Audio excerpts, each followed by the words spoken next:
I work for the University of Birmingham. I'm one of 2 lead IT service management practitioners in a small team of service management operations. I also can't get the clicker to work, so I'm having to use my laptop, so bear with me. Okay, so this is me. I'm a 40-something woman. I live in Bourneville, Birmingham, just down the road with my partner and our kids. We've got 4 boys. 2 have moved out to start their own lives, and the other 2 are generally in their own rooms, especially right now because it's half term, playing their computers. We've got 3 dogs.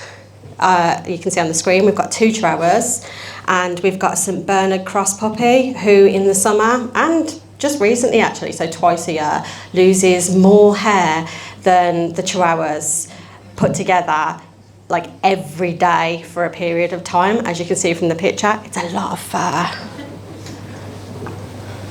So we've also got 2 cats who don't spend much time at home unless they're hungry, and that's about our household.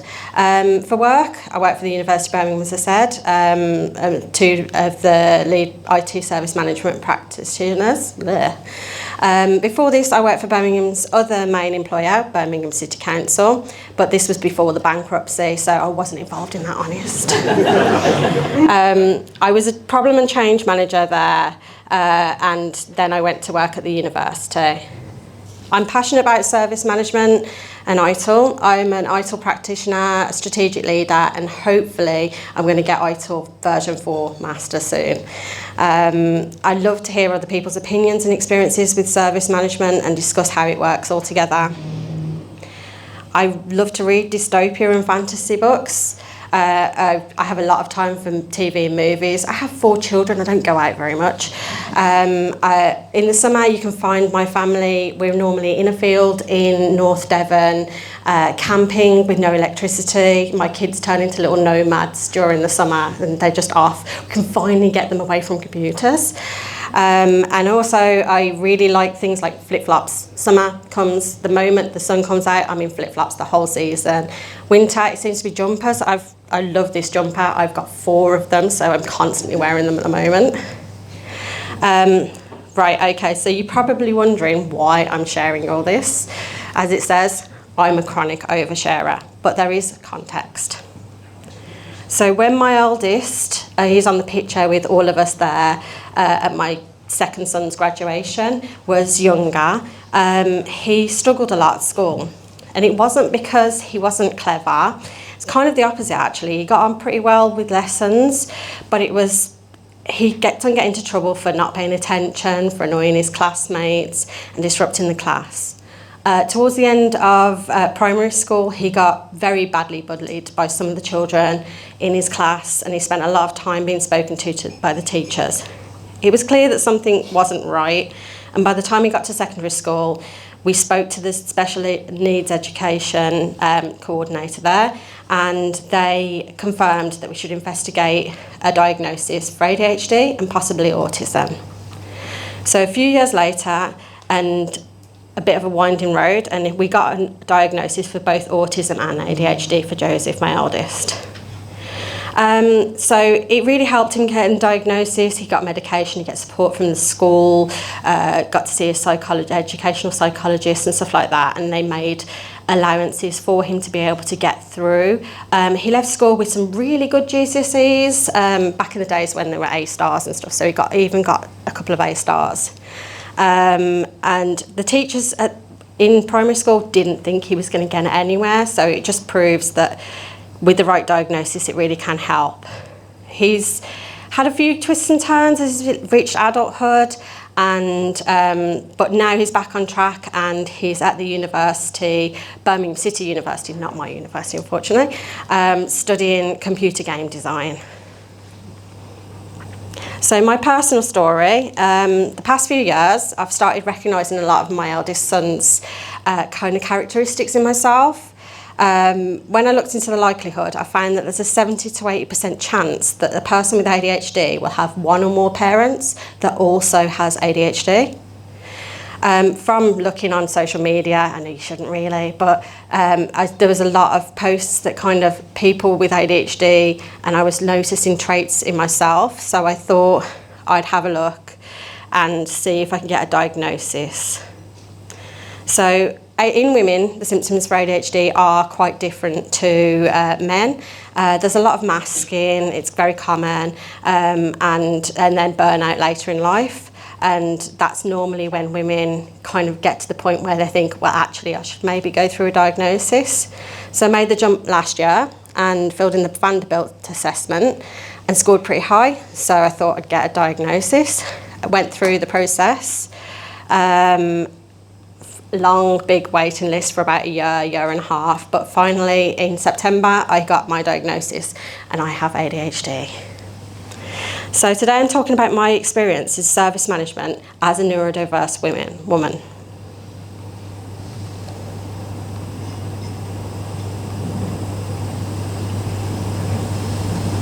So like the saying goes, if you've met one person with autism, you've met one person with autism. It's a spectrum and everybody is different. So I'm telling my story from my perspective. I'm still discovering a lot about me, and I've hidden so much without even realising that I was masking as I was going through adulthood, that sometimes it's like a revelation to me. Oh. Skipped a bit then, sorry. You've got to see some of my gifts, oh dear. If I go into my traits, that's where the gifts come in. Okay, so first one, I'll go through some of the less popular traits. I have trouble concentrating. I'm very much in a conversation. You may notice if you talk to me later on, you'll be talking to me and I'll be like, oh, squirrel, there's something else going on over there. And it's very hard to keep track of the conversation that I'm having.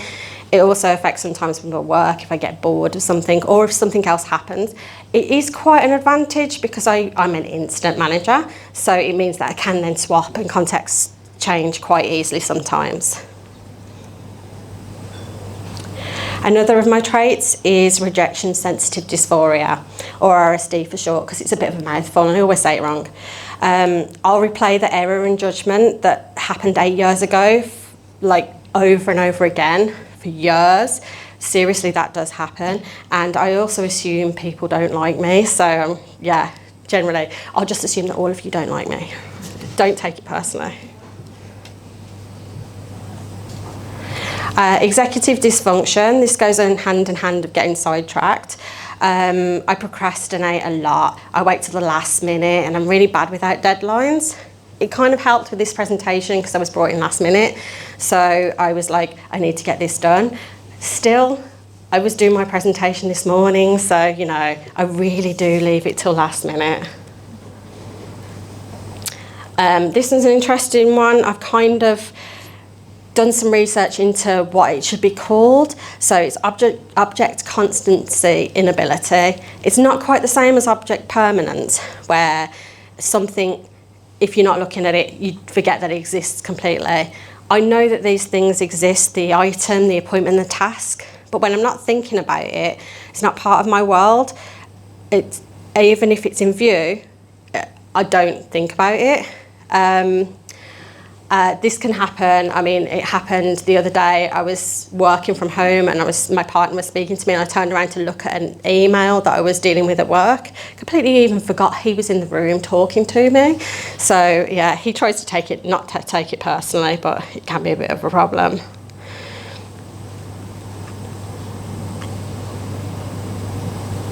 And then there's the internal narrator. So I've got an internal narrator in my head and she narrates everything. It's not just my own actions, it's messages people send me, emails, books that I'm reading, everything around me. The dogs, yeah, they have voices. This adds to the other noise that I have going on in my head. I've always got a lot going on and it is like this, yeah, I have voices.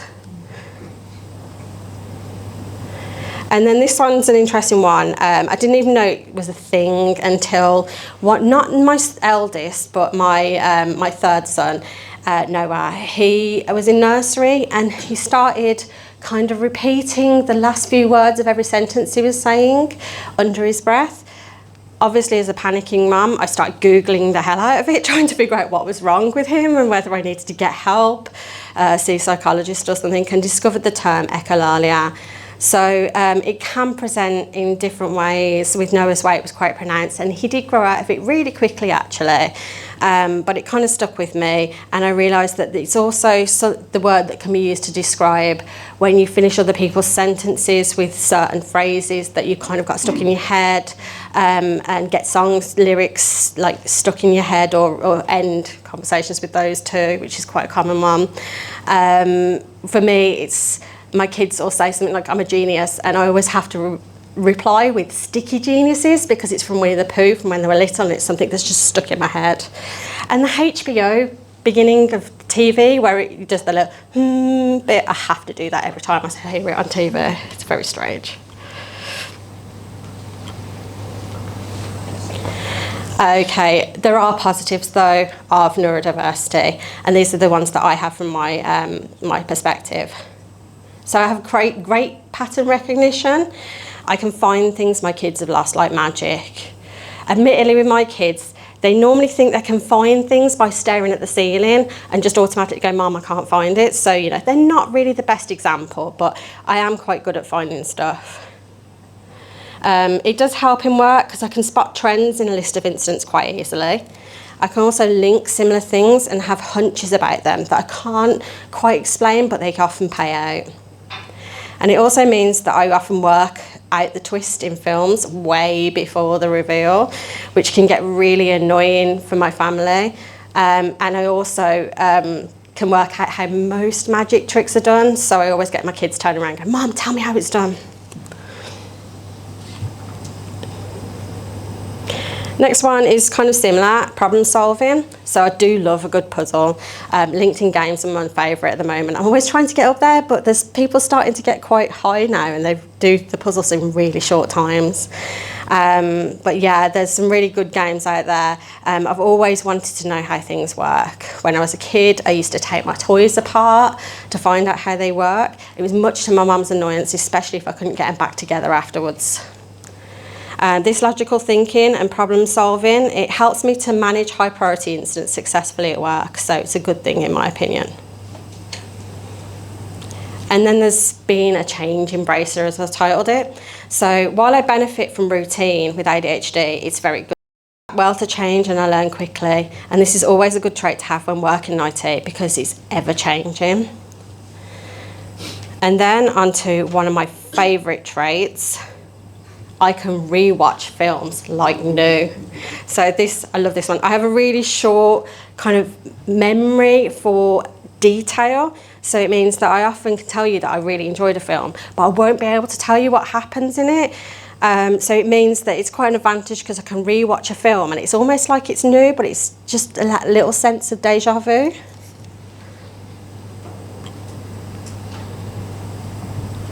My slide's going to go slow now. This is the one with a lot of pictures on, so. Try again. There we go. Right, so our IT service management journey at the University of Birmingham. So it started a long time ago in a campus. Well, it's not very far away, it's just down the road, to be honest.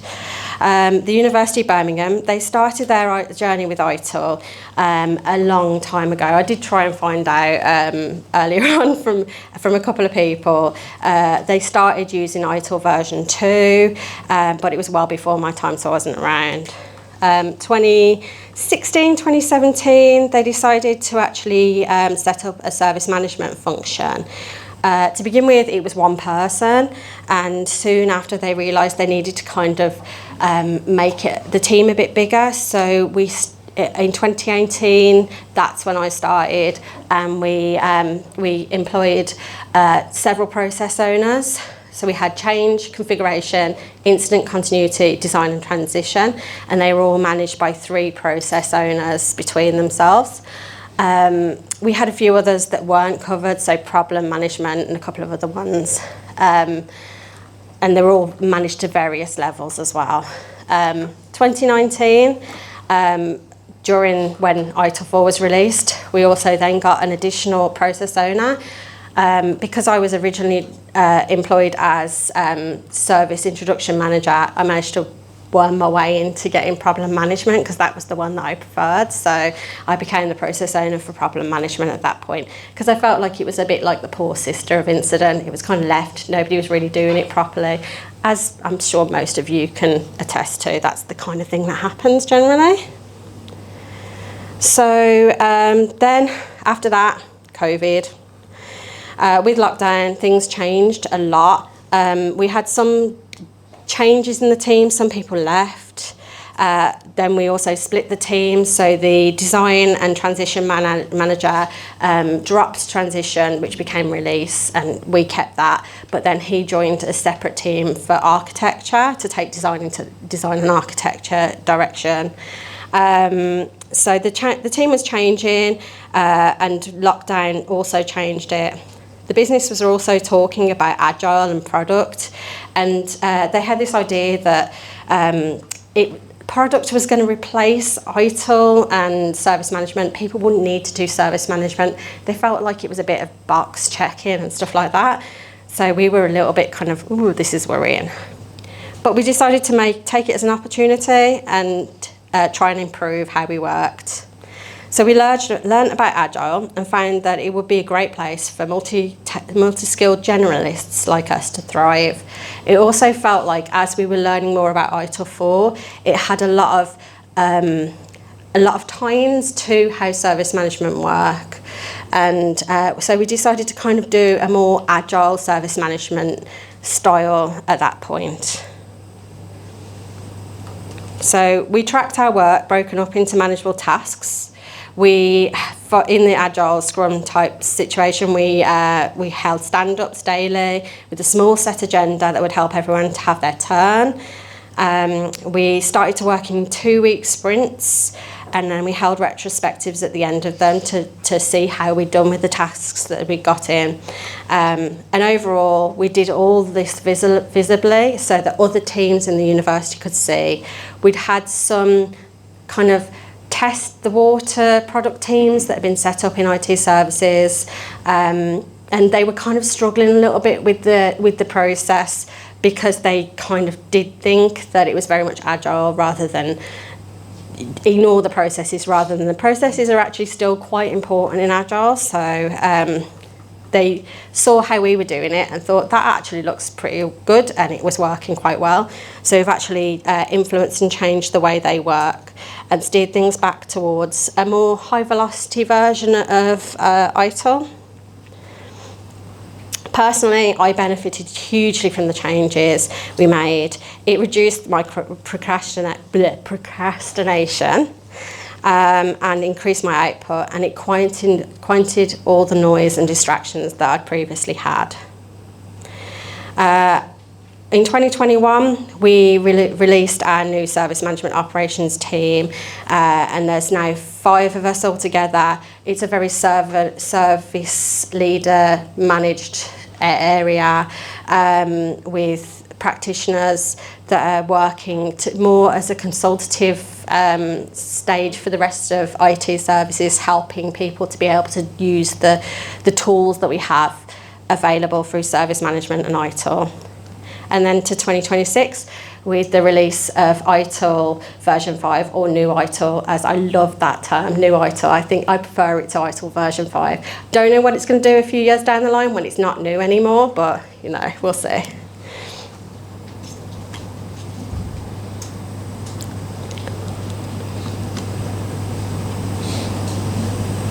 So I wanted to talk about practical strategies for neurodiversity. As more and more people were disclosing their neurodiversity at the university, and we have some really good networks as well, we were finding that the principles that we were upholding from ITIL version 4 were really helping to support these people.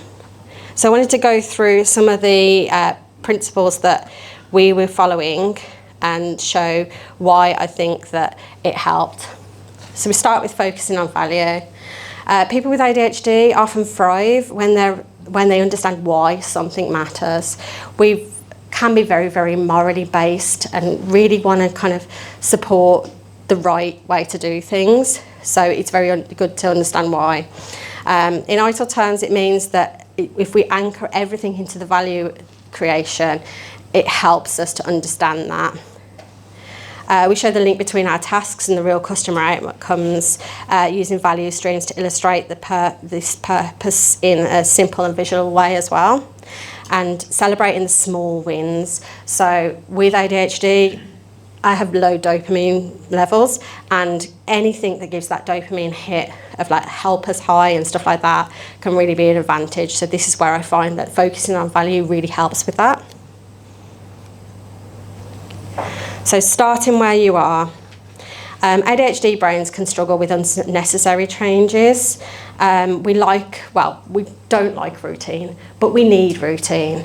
ITIL 4's principle of starting from current capabilities helps to support that. It means that we can start from where we are with the current processes and then work out, and very much included in the ITIL 5, the new ITIL is making sure that things are leaner, and work out where the waste is, removing that from processes to make things better, but starting where you are, not just starting from scratch and throwing a new thing in on top of like all the noise.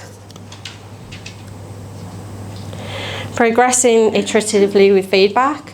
So this is a natural match for ADHD. We benefit from short cycles, visible progress and clear endpoints. So working things into weekly sprints, breaking things, actions and tasks down into stories. So for example, we have post-incident reviews on high priority incidents for major incidents. We break those tasks down. When we have a major incident, it triggers the task.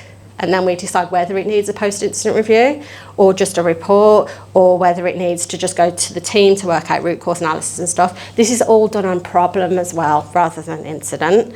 But we break down those tasks so we have that kind of analysis. Then we have another task for if we have a meeting to schedule and set up and prepare for it. And another task, it sounds a lot of tasks, but it's going to be automated very soon, to kind of run that, and then a task to follow it up as well. And it really helps breaking down those tasks for us to understand, and then also get the dopamine hit of moving things along and going, I did this, so it's great. So yeah, it's really good as well, because we work with these improvements when we're making them. We work with our customers, and with us in service management at the moment, we consider our main customers to be internal IT. So we work with them to make sure that these improvements work for them just as well as it works for us. So collaborate and promote visibly. Visibility helps to compensate for traits like object constancy and working memory challenges with people with ADHD. It reduces misunderstandings and cognitive load, encouraging real-time conversations for clarification, using clear shared boards so nothing disappears from someone's head. For example, our stand-ups, we talk about what we did the day before, what we're planning to do, any blockers, and also one of my personal favourites, because I added it, is we also add something that we're grateful for each day, which helps us to understand, not only to put a positive spin on things, but helps us to understand where we are on that day. If we can't think of anything grateful, we know that we maybe have had a hard time, and sometimes thinking of that thing also helps to improve our mood and help us to work better and deal with challenges. We also share everything. We share meeting notes, we share our work, we make sure that we're working visibly, and encourage that sort of visibility. So that's something that we really definitely value. Thinking and working holistically. So ADHD often brings excellent pattern recognition, as I said, and system thinking. But we want to make sure we focus on the whole, not the individual. With ADHD, we can hyper-focus on single things and become very blinkered sometimes. And remembering that we have to pull ourselves back and look at that bigger picture, that can really help sometimes. Encourages diverse input and multiple perspectives as well. Again, it's a spectrum. There are lots of different diversities in IT, in the university, in the world. So that's something we need to consider. We try to design for humans. We make sure that we're considering who is getting value from the services and the processes that we're working on, and making sure our practices work for them. And we make sure that cross-team collaboration is very visible, so we don't kind of go off on tangents and end up designing something that everyone else is like, why does this exist? So keeping it simple and practical. We try to remove the waste and cognitive clutter. Again, with executive dysfunction, if you've got like loads of stuff going on, it can be a real kind of difficulty. I love my puzzles and stuff like that. I love to try and take a workflow and work out where the waste is and where the tasks that people are struggling with, where the bottlenecks are, and how we can improve that and simplify it. I love the kind of the incident processes that are in ITIL 4, where you've got the absolute incident and the problem one as well, which are very, very simple. There's like 6 boxes with just arrows. And it's so much easier to comprehend that sort of level of a process than these massive A3 pages of process diagrams, where you're like, if you do this, you have to go that way and that way and that, and then nobody follows it because like nobody can be bothered to get to the end and go through all the boxes. We like to use plain language. The do you speak ITIL comes into play there. We try to make sure that everything we're explaining, if we're using acronyms, we try to kind of make sure that we explain what they are. We've got the CABs, we've got CABs, DABs, ITOP, we've got loads of initials, and we have a little kind of glossary online that everybody can access to learn what they are, but we do call it out when people use them as well, to make sure that people in the room that might not be so confident in asking will be able to understand that.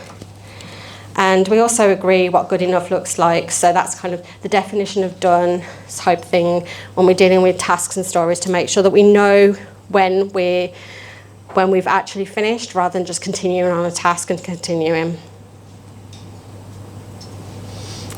And then optimise and automate. So automation supports everyone, but it's especially powerful for reducing executive dysfunction. I'm absolutely loving AI at the moment. We've just had Copilot. We're doing a kind of a pilot of Copilot where we've got all the kind of additional things. I can be in a Teams meeting at the moment and go to Copilot and go, what did that person just say? When I'm missing stuff. Fantastic, it's so good. Optimising processes and removing the waste and stuff obviously helps with making sure that AI and automation can actually work. So that's a really important part of service management that I think a lot of people miss. If you're not doing the groundwork, it's going to be much harder to implement these things. So it's really worth making sure you're doing that. And then standardising routine activities so brains stay focused on problem solving and creative work as well. And then underpinning everything is the continual improvement. So this is really important to our team. We work in a really psychologically safe environment. And we make reflection safe and routine. It normalises that kind of retrospective view of things so that it's predictable. Post-incident reviews, we always talk about, we've got a set agenda that we send out to people, make sure that they know that we will be discussing what went wrong, but we will also be looking for opportunities to improve, and we will also be looking for what went well as well, so that we can celebrate those wins. We make feedback kind, constructive and specific, and we make sure we're always looking to improve our processes. So whenever we have anything from a post-incident review, for example, like an opportunity to improve, we will log that as a problem task on our problems, and we will track that to the end of it to show how we've made that improvement, whether it's to our processes, whether it's to a service, a product that needs some enhancement or improvement to work better. We make sure that we track that as well. And we recognise improvement as shared responsibility. It's throughout all the practices and processes, and it's not an individual person that's responsible for it, but it's for everybody. So I thought I'd put a little bit Admittedly, AI helped with this as well. But a little bit about some of the practices in ITIL version 5, ITIL 4 and ITIL version 5 that provide scaffolding for neuro-inclusive teamwork. So we've got the service desk, providing clear scripts and helping with empathy training on the service desk. It really helps everyone to communicate better. It's a really, really important part of it. And also helping with the service desk, it's a really good way to get an understanding of the differences that people have and the diversity. Incident management, so structured roles and calm protocols to support ADHD, hyperfocus positively. Also, with the structure as well, it does help to have that process set in place to help get through. People with ADHD as well, I find that I'm really good in a crisis. I've stubbed my toe, I'll be moaning for ages and ages and ages, but if someone like splits their head open and stuff, I'm like, it's okay, it's fine, calm. I've got children, that has happened. Change enablement, so templates and checklists, again, reducing cognitive load. And then knowledge management, that findability and clarity, it helps with memory gaps. The amount of times I'll hit something that I haven't done for a couple of weeks and I'll be like, I can't remember how to do that. And it's so good to be able to have that knowledge accessible to everybody so we can go back to it and go, that's how it's done.